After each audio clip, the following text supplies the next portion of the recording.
Assalamualaikum warahmatullahi wabarakatuh.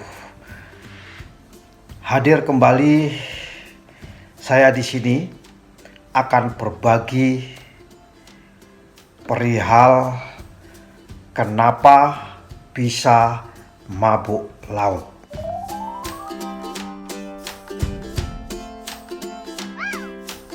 Namun sebelum kita mulai sharing tentang kenapa bisa mabuk laut, sebelumnya mohon bisa subscribe, like maupun komen.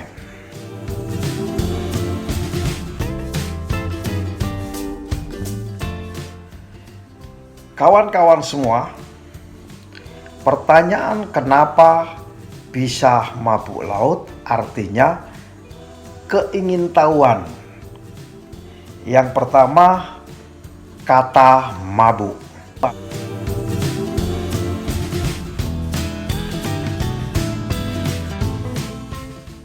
Mabuk itu biasanya orang seperti tidak bisa mengendalikan diri.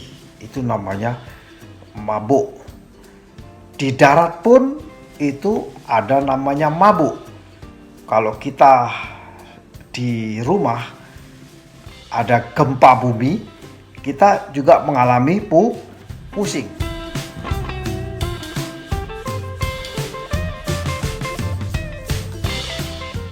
Ya.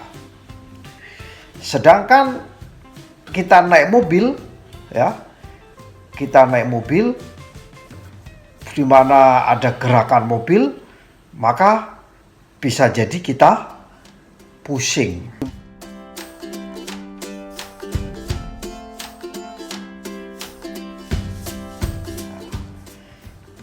Nah, ini kita naik kapal. Naik kapal tidak statis seperti di rumah, tetap tidak dinamis di mobil, tapi di kapal jauh lebih sangat dinamis sekali.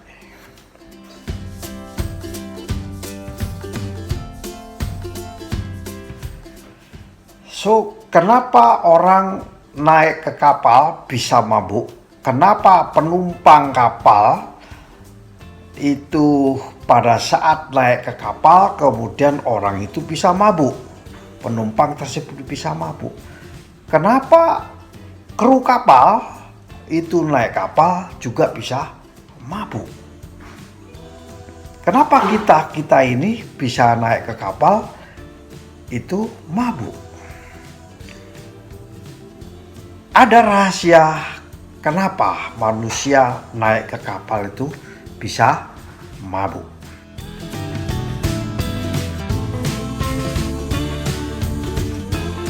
Jawaban yang paling mengena, ya, ini kita adopsi dari ilmu ahli THT, ya.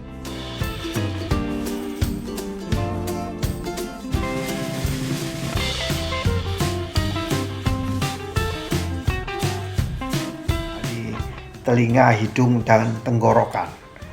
Di dalam telinga kita itu ada namanya setengah lingkaran, jumlahnya 3.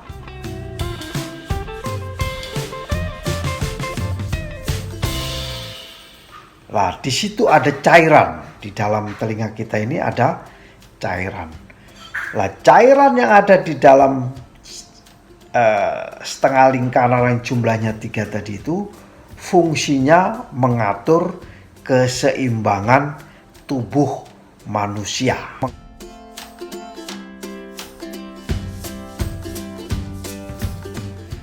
Bila kita mengalami gerakan seperti gerakan ke kiri dan ke kanan kepala kita ini, sebenarnya cairan itu sedang mengontrol keseimbangan tubuh kita, yang mana bisa menyalurkan ke otak dan otak menggerakkan otot-otot yang ada di dalam tubuh kita ini.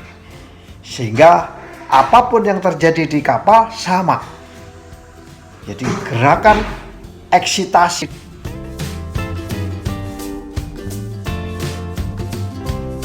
bisa mengakibatkan dampak kapal mengalami gerakan, itu mengakibatkan cairan kita berubah dan mengontrol keseimbangan tubuh kita. Kalau tidak bisa dikontrol, maka berpotensi orang itu mabuk. Ya, kesimpulannya adalah cairan yang ada di dalam telinga kita mempunyai fungsi mengatur keseimbangan tubuh. Apa saja yang bisa mengakibatkan kapal itu mengalami gerakan?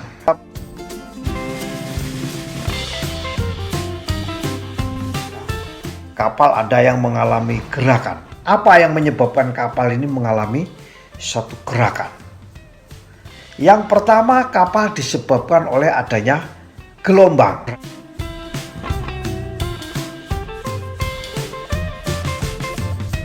Jadi kalau ada gelombang, itu biasanya dari samping atau dari depan atau dari arah yang lain, maka kapal itu mengalami gerakan.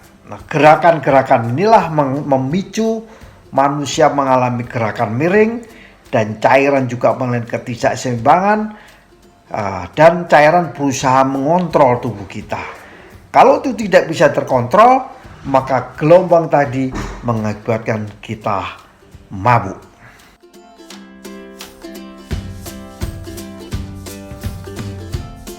Di samping gelombang, ya, gelombang itu yang sifatnya agak kecil, ya. Tapi ada namanya alun.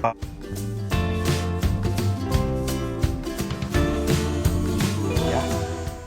Alun itu mengalun sangat tinggi sekali. Jadi satu unit kapal ini bisa digerakkan semuanya. Jadi gerakan alun. Nah, ini lebih berbahaya. Nah, gerakan alun ini bisa mengakibatkan cairan telinga kita ini tidak bisa mengontrol keseimbangan, dan akibatnya kita mabuk. Ada lagi namanya, ada gelombang, ada alun, ada arus.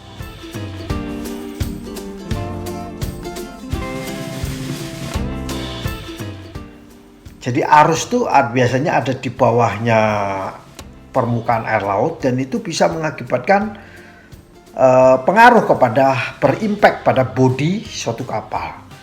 Bodi suatu kapal dipengaruhi oleh adanya arus. Kadang-kadang sampai terjadi bergeser kapalnya, dan geseran dipengaruhi juga ada gelombang dan alun. Akhirnya manusia mengalami cairan telinga kita mengalami perubahan dan berusaha menyeimbangkan. Bila tidak bisa mengontrol, maka kita akan mabuk. Apalagi yang bisa mengakibatkan gerakan kapal? Yaitu angin.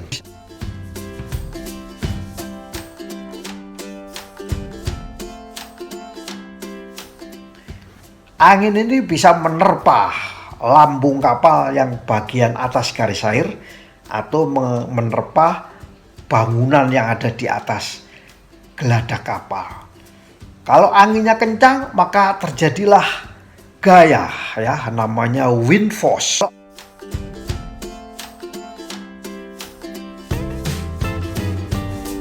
Gaya ini bisa menggerakkan kapal. Begitu kapal tergerak, cairan kita itu mengalami ketidakseimbangan, kemudian berusaha mengatur keseimbangan. Bila tidak bisa mengatur keseimbangan, maka kita mengalami mabuk. Itulah kenapa orang kalau pertama kali naik ke kapal itu biasanya mabuk. Tapi kalau kru kapal sudah terbiasa naik ke kapal, itu dia tidak bisa mabuk karena dia bisa mengatur keseimbangannya dia. Kru kapal yang sudah lama di kapal biasanya tidak mabuk. Sebaliknya, kru kapal kalau turun ke kapal yang di daratnya stabil, dia sendiri yang bergoyang.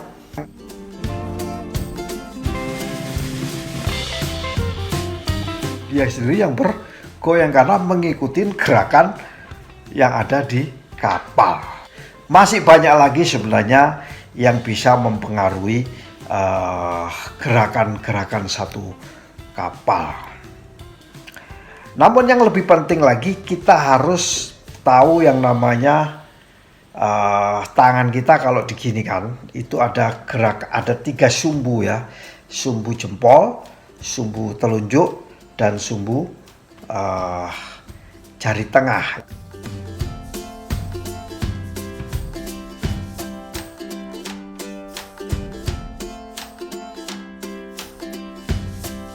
Semua membentuk 3 dimensi nih.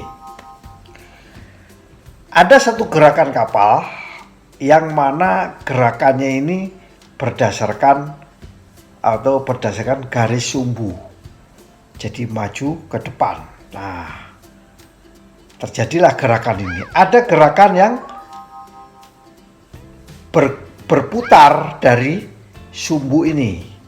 Ini disebut rolling ya. Ini namanya yawing ya. Ini namanya yawing. Gerakan ini namanya yawing. Ini namanya rolling. Sedangkan yang begini namanya gerakan ke arah vertikal namanya heaving ya. Heaving namanya ini. Sedangkan yang begini namanya yawing. Sedangkan yang ke arah melintang kapal itu disebut gerakan namanya juga yawing. Tapi yang berputar ke arah melintang kapal namanya pitching. Nah, keenam gerakan ini tadi ya, keenam gerakan ini bisa mempengaruhi telinga kita, mempengaruhi cairan di dalam telinga kita.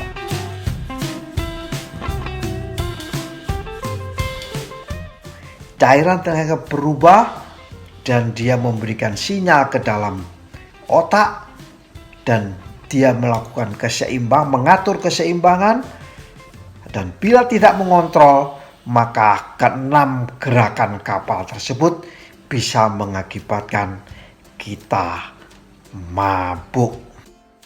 Jadi kesimpulannya bahwa gerakan-gerakan kapal ya yang jumlahnya 6, kemudian pemicu adanya gerakan kapal yaitu gelombang, alun, arus air, angin, dan lain sebagainya, itu adalah pemicu, dan gerakan-gerakan keenam gerakan kapal bisa menjadi pemicu kapal bergerak. Sehingga tubuh kita yang tidak bisa mengontrol ini mengalami kekacauan. Ya, kekacauan. Nah, kalau kekacauan itu sangat besar, tidak bisa dikendalikan, maka kita akan mabuk.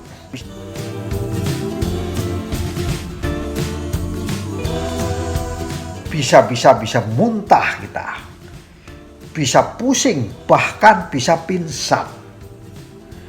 Itulah sebabnya kita mengalami mabuk. Demikianlah sharing singkat dari saya. Lebih dan kurangnya saya sebagai praktisi memohon maaf yang sebesar-besarnya. Agar bisa mendapatkan sharing video-video saya berikutnya, alangkah baiklah kalau kita semua mau subscribe, like, maupun komen.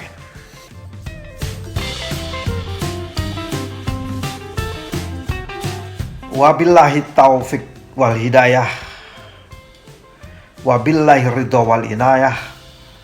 Wassalamualaikum warahmatullahi wabarakatuh.